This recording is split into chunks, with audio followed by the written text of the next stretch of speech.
Olá, internautas, esse é o programa Momento Econômico, um patrocínio da ANEFAC, Associação Nacional dos Executivos de Finanças, Administração e Contabilidade.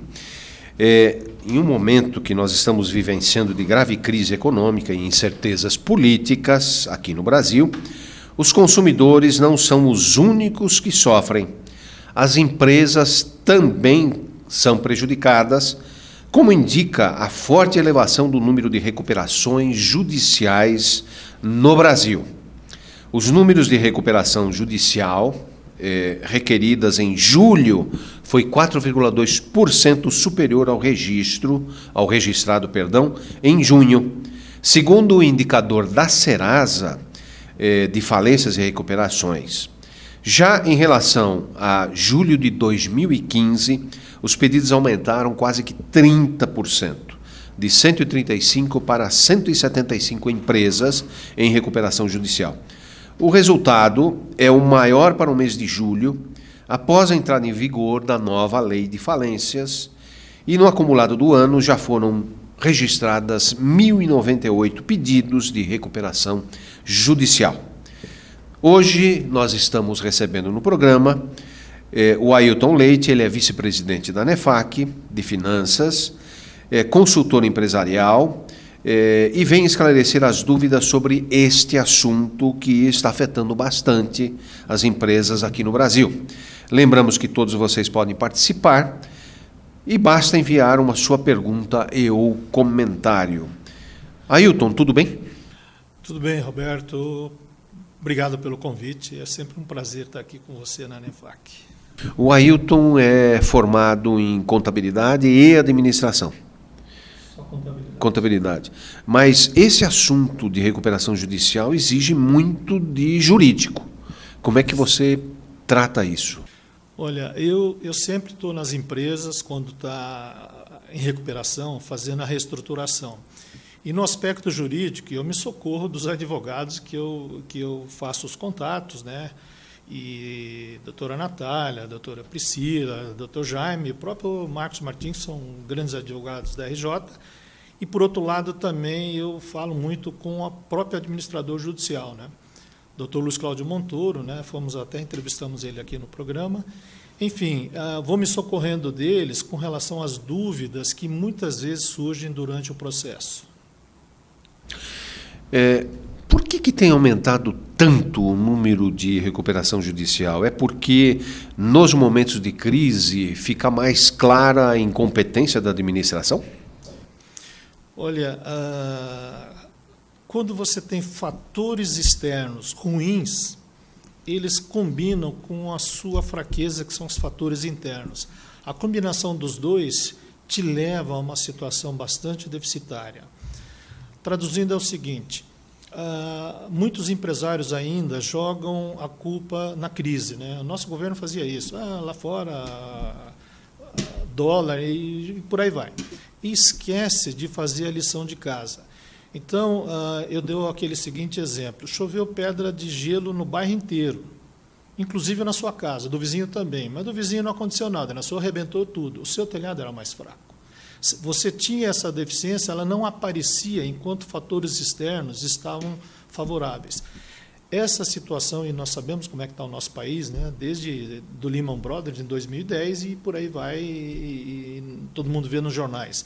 Então, isso daí, ele demonstra, ele aflora as fraquezas da empresa e, aí sim, problemas de gestão mesmo. Uhum. Você comentou do Lehman Brothers, foi em 2007 que aconteceu. Quebrou em 2008. 8. Eu sei porque eu era presidente de uma empresa, eu vi como a coisa despencou, né? Foi em outubro de 2008 e aquilo atrapalhou todo mundo. Então, você estava comentando de fatores externos e internos, mas a maioria dos fatores negativos são, acho que, mais internos do que externos. São. Eu chamo de 70-30. O que é isso? 70% dos problemas portão para dentro. 30% portão para fora, né? E às vezes os empresários eles demoram um pouquinho para aceitar essa realidade e acham que você sai da crise fazendo tudo do mesmo jeito, na velocidade que você sempre veio. E não pode, Roberto. deu um problema, você tem que rever. Tem que mudar conceito, tem que mudar a gestão e, às vezes, até tem que mudar gestores mesmo. Aquele sujeito que vinha com aquele mesmo jeito, com os mesmos hábitos, tudo não deu certo. Muda.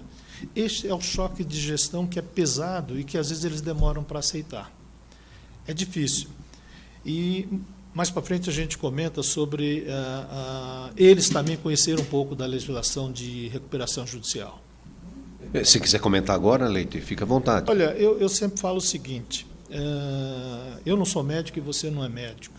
Se você medir a pressão e der 4/8, você tem problema, vai morrer. Então, os executivos têm que saber os pontos básicos da recuperação judicial. E, às vezes eu chego na empresa, reúno a equipe estratégica e pergunto da RJ, né, recuperação judicial, a gente chama de RJ, às vezes eles não sabem falar o nome da lei. Então eu digo o seguinte, reúna a sua equipe estratégica antes e peça para o advogado dar um treinamento para a equipe o que é uma recuperação judicial. Quais são os fatores que vão envolver e que às vezes não tem nada a ver com a lei, mas vai envolver. Por exemplo, rumor, fofoca vai sair. Insegurança da equipe vai existir. A lei não fala disso, mas vai existir. Os funcionários vão, será que nós vamos quebrar? Vamos perder o emprego? A imprensa vai vir te procurar. O que é que você vai falar para eles? Os seus credores, você continua a sua operação. Então, existem situações que você já tem que saber antes. Outro detalhe, tem que saber o que a lei vai te pedir. Como é que você pede para o juiz, que tipo de obrigação, e depois o que vai acontecer, e pessoas novas que vão se intrometer, querendo ou não. O administrador judicial é um. Conversa isso com a equipe, para você. E outra, responda perguntas. Alguém vai perguntar, por que nós estamos entrando em recuperação? E tem que responder. Aí, Roberto, a transparência é a regra número 1. Não queira enrolar. E mais importante, Roberto, e nós somos da ANEFAC, é o valor e a credibilidade da contabilidade. Não queira levar uma contabilidade fajuta, com fraudes, e achar que vai levar isso para o juiz, que a coisa não termina bem. Leite, nós podemos definir alguns fatores principais que levam esse aumento das recuperações judiciais? Olha, Lava Jato, ele deu um efeito cascata muito grande e que as pessoas não percebem. Até pouco tempo atrás, uma empresa de fundição que produzia itens para construção civil. As grandes, não tem ninguém investindo para fazer equipamentos, construir nada. Essa empresa já estava 2 anos sem pedidos. Vamos pegar um caso recente, da Oi. Eu tenho um amigo que tem uma empresa que... Está publicado, isso é de conhecimento público. E 70% do faturamento dele é a Oi. E um dia antes da Oi entrar, a coincidência em recuperação judicial, ele me... Olha, eu estou preocupado. Então, esse é um caso. Muita gente que depende daquela empresa, da Oi, ou daquelas empresas do Ike Batista, enfim, de outras tantos, e que, de repente, sem você esperar, o seu cliente, que é como se fosse o seu salário agora não vai vir, e você tem compromisso para pagar as suas coisas. Então, essas empresas acabam entrando por efeito dominó. Até onde isso vai continuar, a gente não sabe ainda, mas eu posso te falar que ele ainda vai continuar. Esses efeitos vão continuar. A Lava Jato, que está sendo uma coisa fabulosa para o país, está punindo aqueles empresários que resolveram ganhar dinheiro de forma, como é que se diz, criativa, né? Para ser bonzinho. Né? Leite, o que é recuperação judicial e como a empresa entra em recuperação judicial? O que é a recuperação judicial? Falando numa linguagem bem simples, é uma forma de um empresário, de uma empresa, buscar um apoio judicial, por isso que chama judicial, para que ele possa sobreviver a uma fase, a uma crise que ele está passando. E, lógico, crise financeira, porque se ele não tivesse crise financeira, não precisaria. Então, ou seja, ele não tem dinheiro para pagar as contas, resumindo. Só que tem regra.